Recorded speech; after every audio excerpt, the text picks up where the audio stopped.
Africa, West Africa Yeah, at it's termed large. as an Yeah, education hub.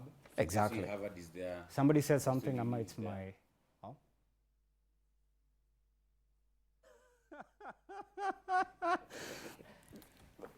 Oh? Thank you so much for tuning in. Welcome back. I'm blown away. Anyways, thank you so much. The hashtag is Y in the morning, and we appreciate you for joining us. If you missed anything, you'll definitely find it on YouTube. The hashtag, which is once again Y in the morning at Y254 channel. Now, in this conversation, the last part of the show, we are delving into the workplace, and the workplace is really evolving too fast. There's an interesting, I'd say, common activity being done by Gen Zs, especially when it comes to them quitting in spaces where they feel like it does not align with their values anymore. They record themselves on video or on camera. They share the content on social media platforms, actually sounding alarm or ringing a bell to whoever would come to work in that job next, something that's called loud quitting. But those that definitely feel like there's no need to do that, they just silently disappear into oblivion, nowhere to be heard from or nowhere to be seen. But also there's another interesting aspect that caught my attention, where Gen Zs successfully go through the recruitment process, and finally when it's time for them to report to work, they end up ghosting employers. And those now that are already in the workspace end up just, expressing disgust and saying it like they mean it. I actually call it saying it like you mean it, in a way that it's A, and I feel it's bothering me and I can't do no more. In plain language, without maybe following the protocol of professionalism and whatnot. Are the Gen Zs literally changing the workspace? And what are some of the wildest things that happen to people in the workspace, especially now as we kickstart the year in 2026?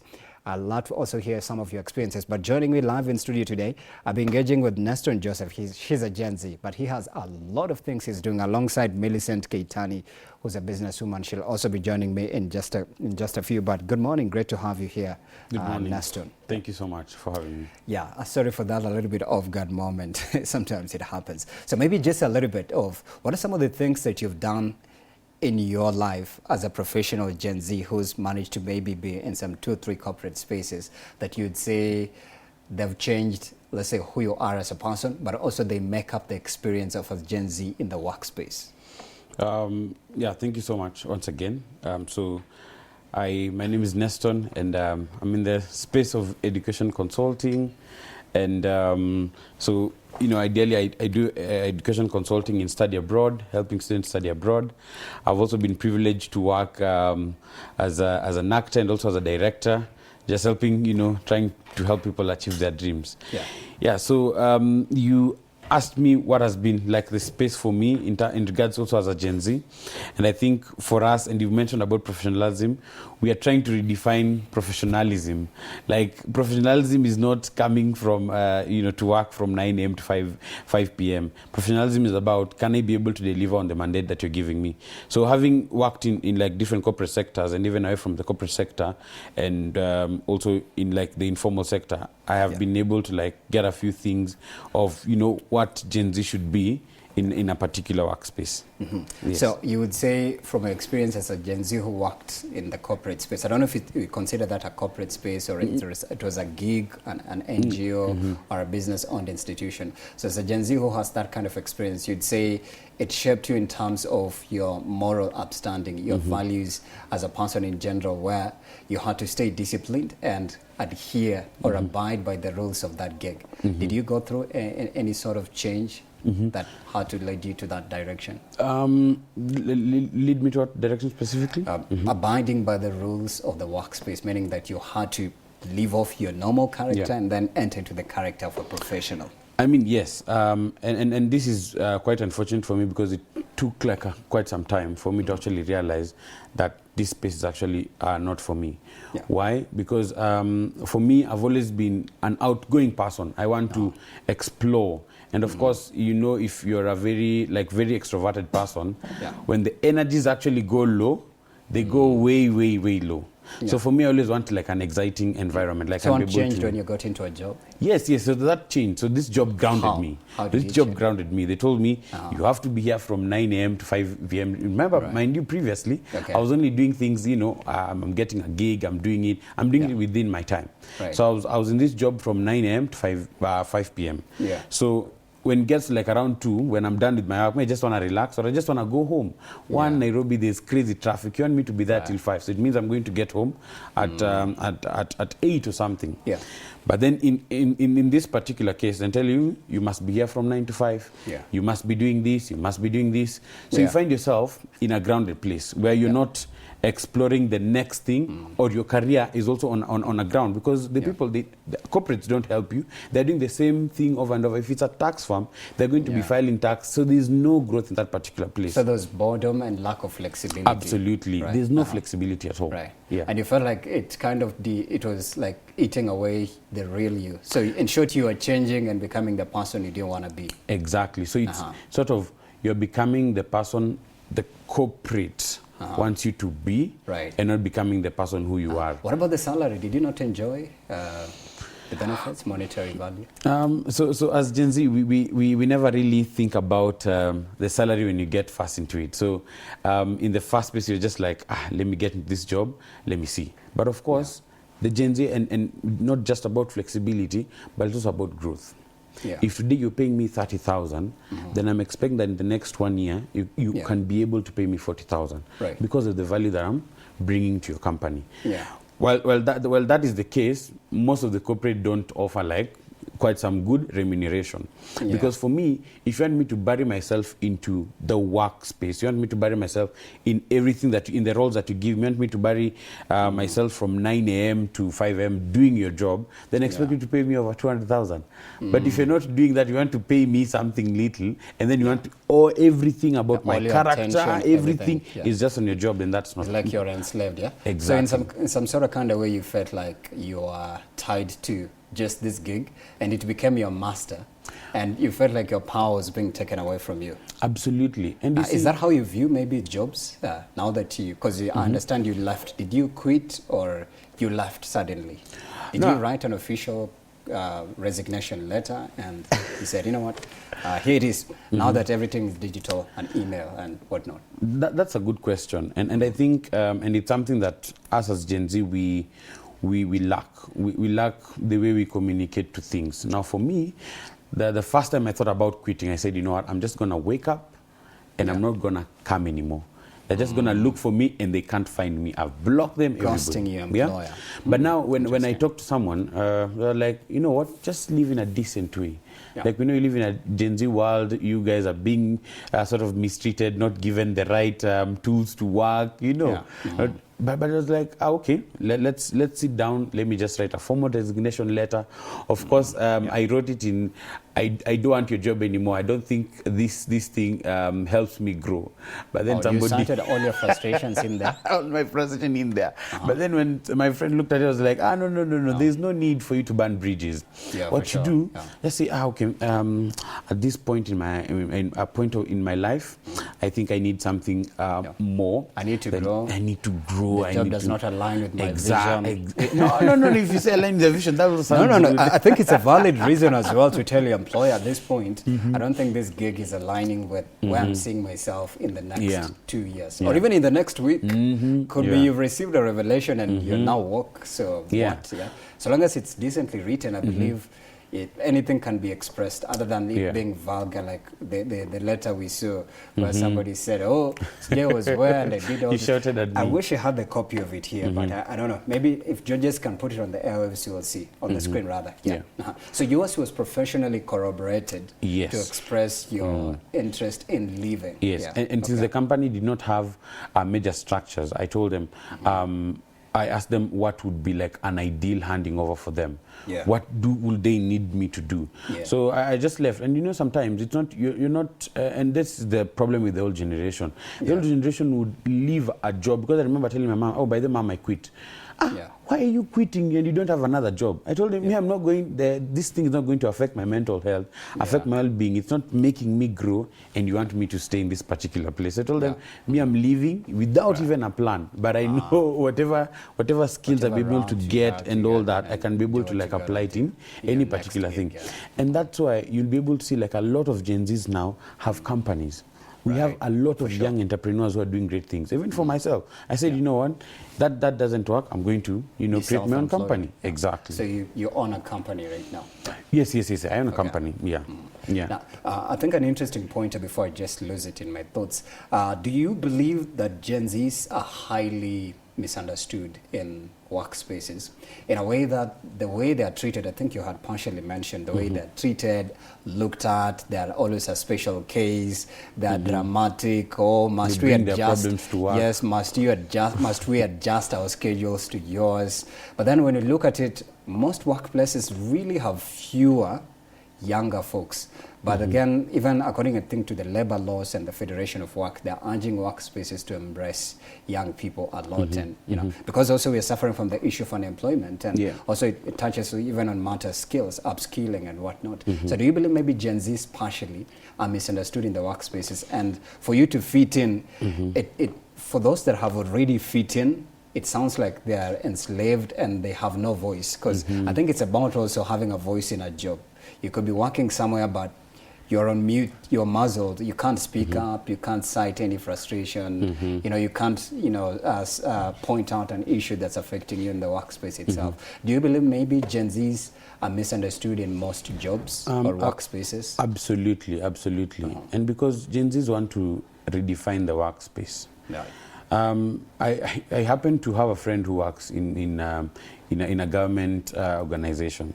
And I realize even if you walk into those government institutions, you'd find that if there are 50 employees, only 25 are at work. Why?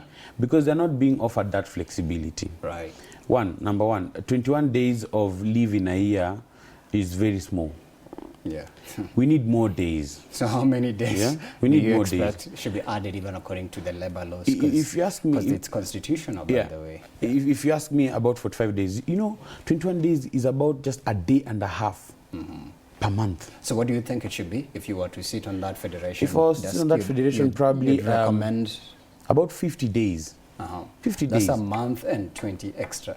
Makes a lot of sense. You don't think? Makes a lot of sense. And we are often misunderstood in the workplace because ours is growth. Number one, if something does not offer me growth, I don't want to stay in that space. Number two, it needs to offer me flexibility. Right. Can I be able to do my personal things amidst doing this? Another thing, I also need to be able, because, and you can see, you see our parents stayed in their corporate jobs and now they're 50, then they look at their retirement benefits. There's nothing to offer because they fully immerse themselves into this work and now they're not able to do what? To grow, to do their own things, do their own stuff. But now you realize the people who had the shambas back at home are now growing better than them. Right. And that for me is a redefining moment to Gen Z. Are you able to talk to these people? Because a lot of employers just do a they just do an upward communication. For them, they want this particular employee to go to them and tell them, I'm experiencing this, I'm experiencing this. This boss does not want to come down and be like, but what are you guys experiencing? Is there something we can do? As Gen Z, we are misunderstood because we are going to speak up. If there's no tea in the office, I'm going to say, why is there no tea in the office? Gen Z need to have tea. But not going to be the normal, employment cycle where we're just seated there working 9 to 5 and everybody's there. Get paid and go home. I remember I told my job one time, whatever you're paying me, cannot be able to sustain me. You said that to your employer? Yes, cannot be able to sustain me. Was it verbally or no, verbally. Cannot be able to sustain me. So now that was to the boss or your manager? Now to my manager. So now you can imagine when I have a family, if I'm able to, for you to give me the same salary, if I'm able to sustain now my family. And they say, what they told me is that you don't bring your problems to work. But if you don't, if you're the one who is employing me Monday to Saturday and I'm there daily on a daily basis, then you should be knowing my problems. Yeah, for sure. Because I'm there the whole year. I'm there with you the whole year. So my problems, everything that I'm going through in my life will affect whatever I'm going to deliver at work. Right. Interesting. You have an interesting, I think, experience and story, and I'll come back to you. Let's introduce our co-guest as well, who is Millicent Kitani. She's a businesswoman. Karibu sana. Great to have you here. Thank you so we are just at the heart of this conversation. Nelson, Neston, rather, beg your pardon, is trying to paint to us a panoramic picture of his experience in the workspace as a Gen Z and what has changed and so much more.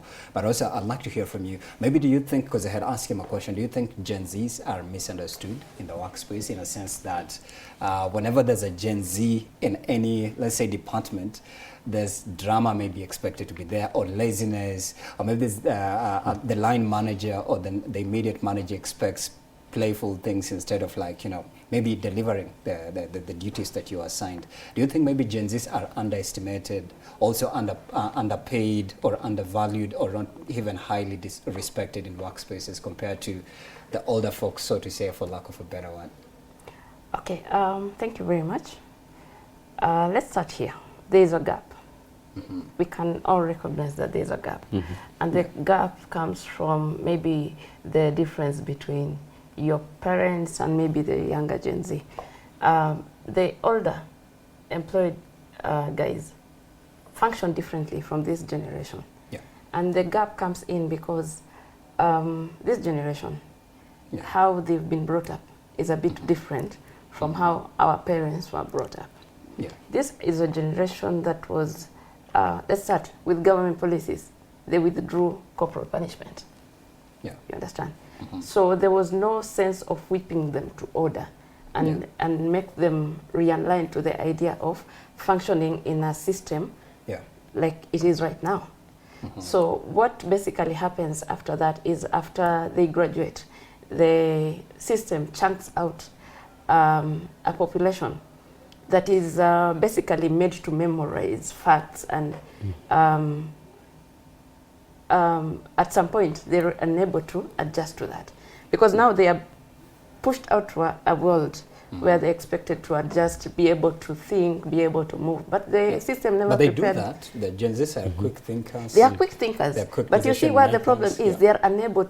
They are unable to manage their own intelligence. They have become a what I call, they have mental diarrhea. You understand what I'm trying to say? I'm trying to say they are unable to manage their emotions, their thoughts, their ideas. They are unable to bring them together to form something that is constructive. Yeah. So do you think they're underpaid or undervalued? No. I don't think so. You're only paid for your value. You see what they are doing, the Gen Z are offering. Number one, they don't have experience in that particular field. Really? They just want to chunk out and get there and get it paid better. Really? Yes. That is the problem that employers are facing. You see, if you give value to your employer, they should be able to pay you more. You're still young in the field, you do not want to learn, but still want to get paid better so that you can live according to what he says. That money cannot sustain you. If you want it to sustain you, offer value to the employer. Yeah. Then maybe. But they have diverse skills, they're multi-talented, they can do social media. Some of them are already famous on digital media, which is the biggest thing right now. You are a big asset, like Aisha Speed.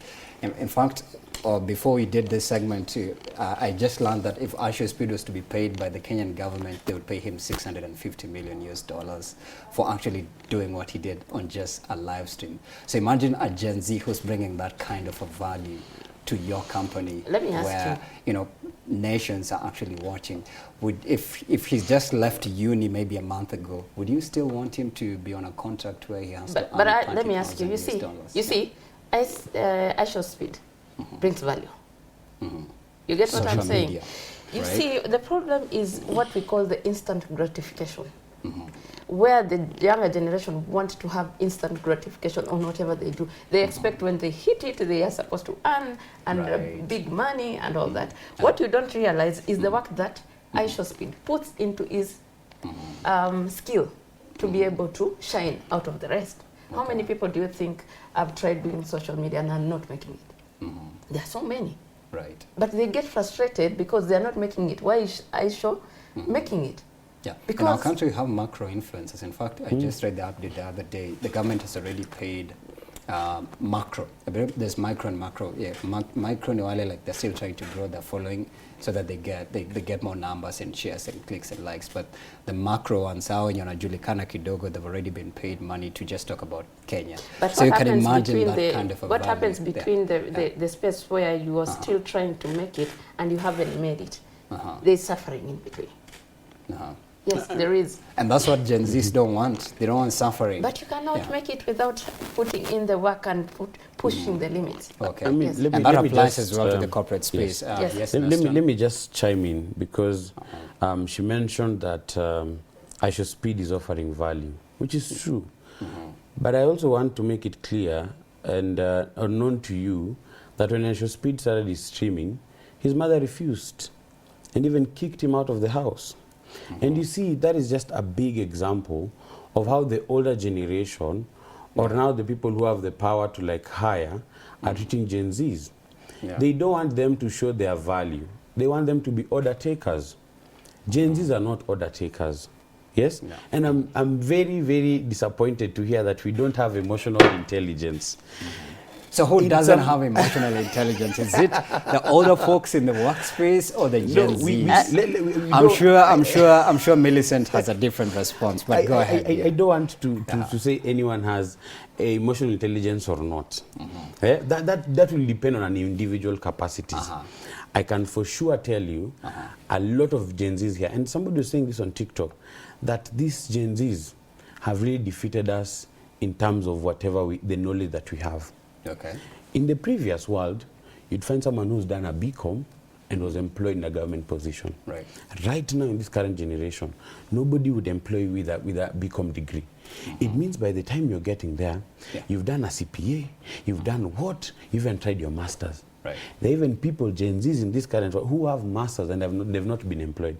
Look at that vast knowledge that these people have.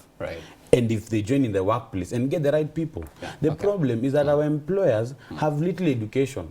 So Gen Zs are smarter than even most employers, so to say. Absolutely. Like you're getting this contract and this job and you're like, damn, I wish you had added 3 more intellectual activity. For them is this job description. For them, the only thing that for them is I want to grow. I want you to give me a plan. If you're employing me, you know, if when our mothers gave back to us, we are them. Like all our needs are catered by like our parents. So when you employ me, I'm under you. You need to tell me in the next 2 years what will be my growth. What am I expecting? So for you, growth, what is your vision in terms of experiencing growth? Because also, for example, if you're getting on a TV show as a TV host, I don't know if you're expecting to be famous within maybe a span of like 6 months, or expecting maybe to be promoted to the next level or hierarchy in that TV job, or whatever platform it is anyways. So maybe in terms of growth, for you individually, how, let's say in terms of a time frame, how much are you giving yourself if you are to count it, maybe numerically? And for me, and that's why we have KPIs. And the KPIs now, it needs to tell me what I'm going to get at the end of the day if I achieve this.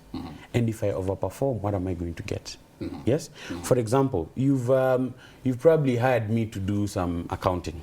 Do some accounting. And this accounting, you tell me my KPIs is to ensure this company saves $1 million.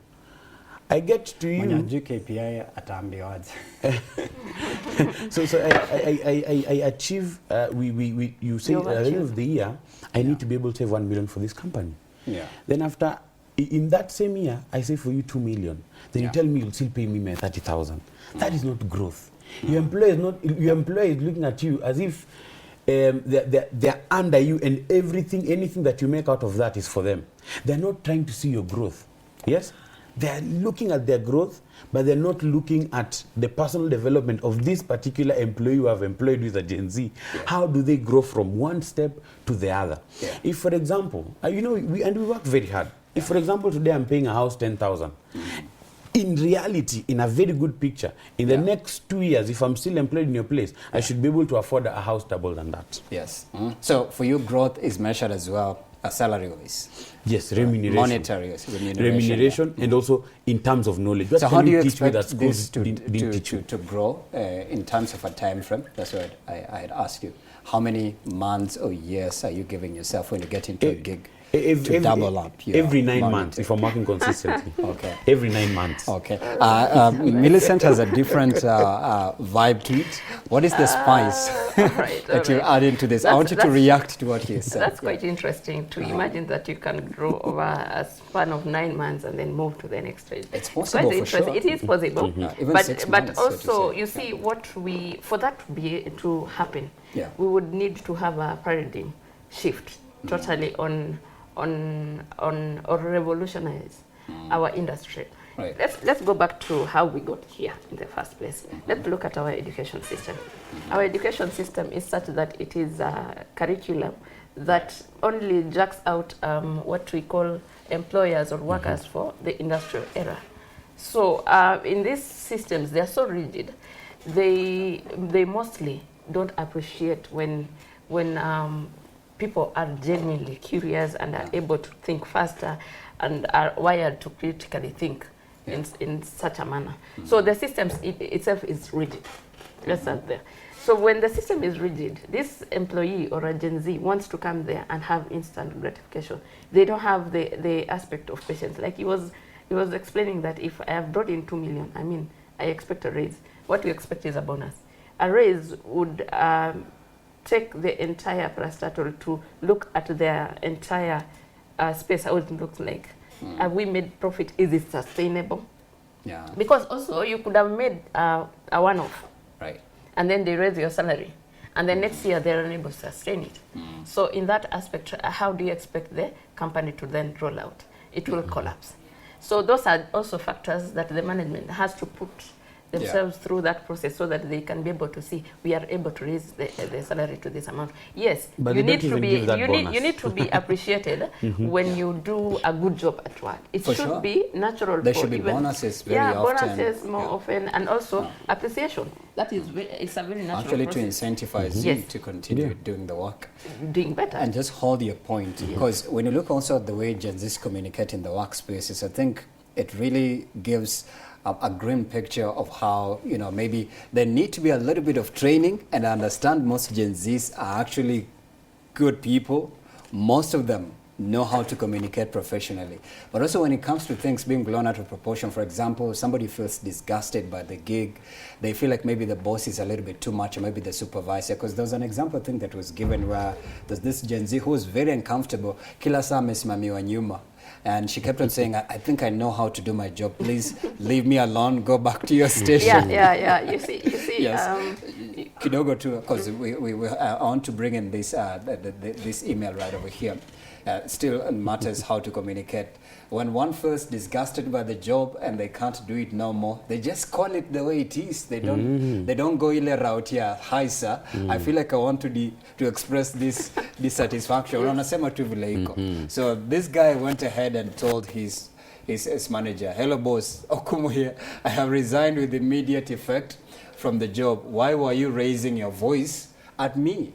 Were you expecting me to carry the vehicle on my back on traffic jam, or do you think a salary of 33,000 Kenya shillings is a big deal to me? Never. And then boom, the guy dropped the bomb and he left. So when you look at this kind of communication as well, do you think this guy exactly called it as it is, just plainly, without using the professional filter? Ama there was a better way of sending this message without appearing like you are also offended? But I understand this came from a deep place of offense. Let's be honest. The biggest undoing of Gen Z is their inability to actually process feedback. They feel offended when you give them feedback. They feel attacked so much they feel like they need to defend themselves when you give them feedback.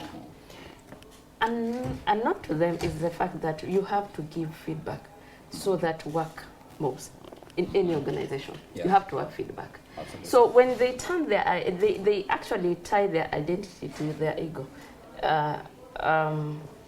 They actually associate feedback to ego. They limit their identity, such that any feedback given to them makes the identity that is so limited feel so offended, they are unable to process it. So what do? They associate the tone in which the feedback was given to the truth. Okay. You understand? So what happens to that is it becomes a case of a monkey growing too fast into a human. You understand? I mean, you see, feedback is information.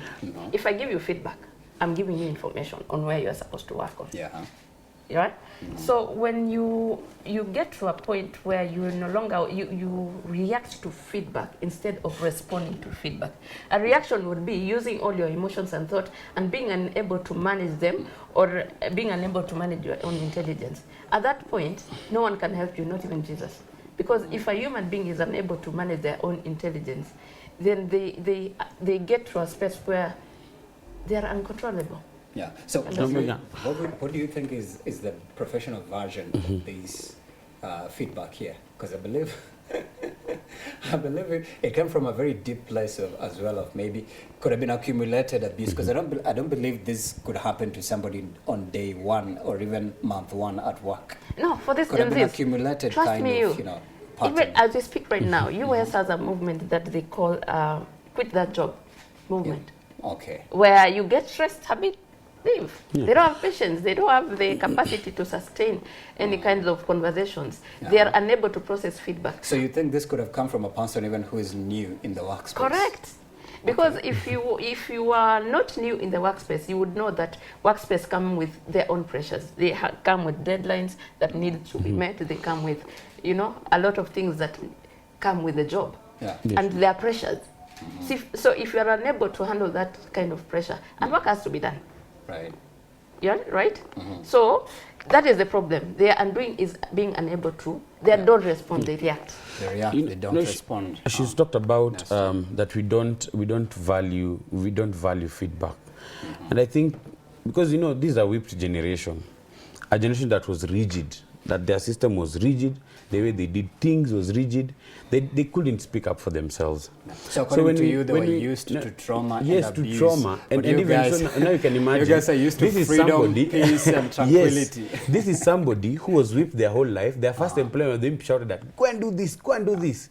If you want to give me feedback, then you have to tone down and come to me because you're giving me feedback. So it is your job we want to improve. So it is your you're work. saying you will dismiss correction not just correction. Because the tone was not perfect. Exactly, because listen. So the tone also matters and how you're communicating. Because listen, for me, my ideal boss, if there's something wrong in the workplace, they would tell me, oh, Neston, by the way, come to my office. And they would even share coffee. And be like, okay, so we've noticed. And you see, that is the change that we are currently in. If we don't accept it and still be rigid in I will give feedback the way I want, in the tone I would like, we're not going to grow in the workplace. So let me ask you, you cost a company money. Not cost a company money. Like for example, in this case here, this guy, why are you raising a voice at me, expecting me to carry the vehicle? This guy, it means this guy was only late. Yeah. So let me ask you in terms of tone, do you expect as well it to be applied verbally, the way you are addressed, like the way your manager communicates to you? Hujamaliza? How do you expect it to be communicated? Do you expect, hi, Neston, I want to understand why you did not complete your task. Hujamaliza, is that what you're trying to say? Exactly. Like being shouted at verbally, and also being shouted at in text by email. And you see, in as much as our employees give feedback, they also don't like when you give them feedback. Like, for example, right now, we are talking about the tone.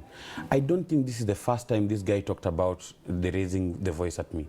I'm going to tell you, okay, boss, I know this happened, but kindly, please, next time, don't shout at me because I'm tensed or because it will even make me fear even coming to work. Then so the boss should now come down and be like, okay, so now I know how to handle that. And listen, the Gen Zs the older generation, all of them thought linearly. Like you see the way sheep walk, all of them think linearly. These Gen Zs are very different. Because it's a new generation, everybody is raised differently. Meaning there are a lot of personalities that you bring into your work. People can be able to offer you value, but how you give feedback to them should not be in a rigid way. Should be not new. Yes, and you see different personalities need to be treated differently. Let me ask you, just pause your point. Millicent, what is the difference between the Gen Zs and maybe boomers and millennials? Because there's also millennial Gen Zs who are just in between in there, that makes them so difficult to be handled in the workspaces. You've said different personalities is not new, meaning that there's also been people who are louder, outgoing, passionate, they're creating content, but still they're working and they have their jobs. Correct. And they're adhering to the rules. The discipline. Yes. So where's the divide between the Gen Z and the millennials? or the older folks in the workspace? Again, we go back to how we raise our own kids. You see, when the parents of Gen Z, when these Gen Zs were young, they had the mindset that nilitaseka, I went through trouble and I don't want my children to go through trouble. So what they did, they removed every possible obstacle away from these kids. Yeah, which is a fantastic thing. It is fantastic. Hallelujah. Yeah. It is fantastic, but it is very short-lived. Let me give you a story, a very brief story. It is probably out of what you're talking about, but a man was walking and he met a pupa, or what we call a caterpillar that grew to a pupa and wanted to become a butterfly. So he saw the struggle of that butterfly trying to get out of that shell. The cocoon. The cocoon of that shell. So he saw the struggle and he was wondering, why can't I just help this butterfly? I just open that cocoon and let it fly. Skip the process. Yeah, skip the process. So what he did, he went and helped. Well, the butterfly came out. But what happened is that butterfly was unable to fly because the human, thinking that he was helping this butterfly, skipped some of the processes that butterfly needed to develop the muscle that he needed to fly. So eventually, they made the butterfly unable to fly, and it became detrimental to the butterfly. It wasn't able to live to its full potential. And that is exactly what the parents did to this young Gen Z. They took away all the obstacles that they were supposed to use to process and learn life skills, so that they came out raw. Get it? Look at the schooling system. Schooling system is putting children through memorization. By the time they come out, this Gen Z is able to critically think. I appreciate that aspect about you people. But the problem is their inability to control that intelligence and manage it so that it becomes productive. If you do not, if you are unable to manage your own intelligence, then you are planning to be become destructive. detrimental to yes, yourself. to your own self. That is where the problem is. And patience is something that Gen Z do not have. Patience to learn skills, patience for growth, patience to actually appreciate the process. And even the environment, the company's environment, or but where most you Gen work. Zs are like, my dad is an MD. Why are you talking to me like this? You see, the ego, they have created an identity that cannot enable them to fly and become what they should be. I can imagine the president's daughter being addressed in that manner, in that email, for example. I wouldn't expect to be addressed like that, me too, if I were president's child. But if the president loves that child, they will let them go through that. Or they would let them go through that brutality. As a parent, I would. Why? Let that child learn how to fix their own problems and how to manage and live with people. Right. You see, these people are very isolated. Oh, you think Gen Zs are isolated? Most of the times, the only time Gen Zs would come out is kwenda sherehe, most of the time. But if you look at it keenly, they are in schools. We have clogged their minds with reading back at midnight, at times even back at 7 p.m. They go back to their houses, they do homework, they sleep, they wake up at 5, they're supposed to be in classes. We have clogged them with so much information. We have not even given them space to actually socialize and understand how to have people relations. Yeah, but they're on social media, live on TikTok. But that is... They're doing IRL streams. Yeah, that is different. That is not socializing one-on-one with someone. You are alone with your... With the virtual AI assistant. Yes. So you're not... And to make it worse, the system has created it to a level where parents can no longer even meet their own children. You don't even meet at the dining table and talk. Basically. So they are isolated. You think they are socially interacting, but they're only interacting with people on screens.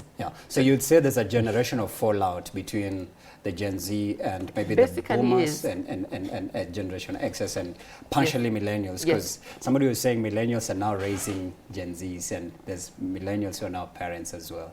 So it's interesting there's that generational shift. I am a millennial now. Millennial parent, right? No, see, still young.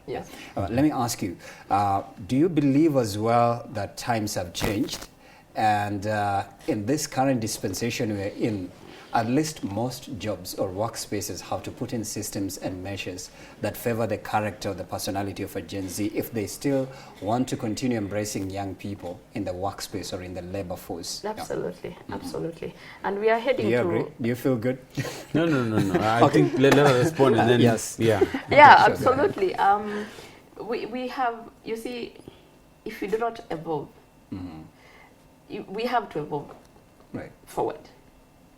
We have to accept that evolution is happening as millennials and maybe boomers, and we have to adjust. Yeah. The system has to adjust. Government systems have to adjust. Education systems have to adjust. But Yeah. they also have to put in the work and adjust. It cannot be, you cannot be forcing the rest to adjust, but Yeah. you are not You're remaining working on constant. yourself as well. Because you also have to evolve and understand how to work with the rest. Yeah. It cannot be one-sided Right. thing. So what should be adjusted in the workspace to fit? Number one, according to the Gen Zs? embracing technology. Let's start there. Right.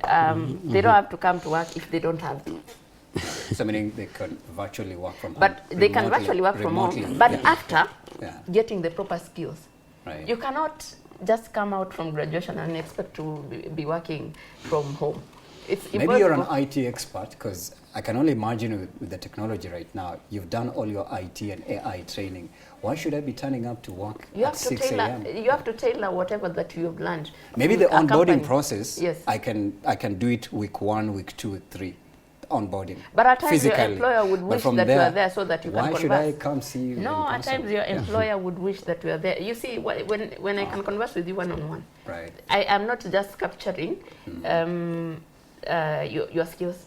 I'm also capturing your emotions, my your attitude, thoughts, your attitude, personality, yes, posture, all those something, things. something like that. So I can it's say more something. effective. It is So more it's more effective. effective, right? Yes, Okay, I get yes. you. But there's also the danger of AI or technology that we are not looking into as a community, and maybe we should. Okay. The danger. But the Gen Zs are privy to that. Is that thing? It is their thing, but if we are not cautious enough, we are going to lose the entire generation. Okay. In that, let's use an example of ChatGPT, Right.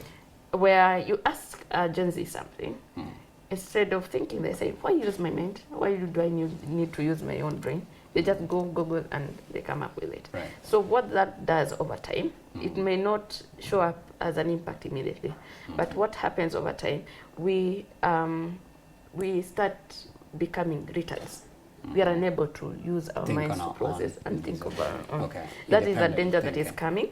And when humans go to redundancy, we are killing the entire species. Absolutely. Yes. Your reaction? I think not in a bad way, but I think as a Gen Z, one of the things, I think you're being tainted as mad people.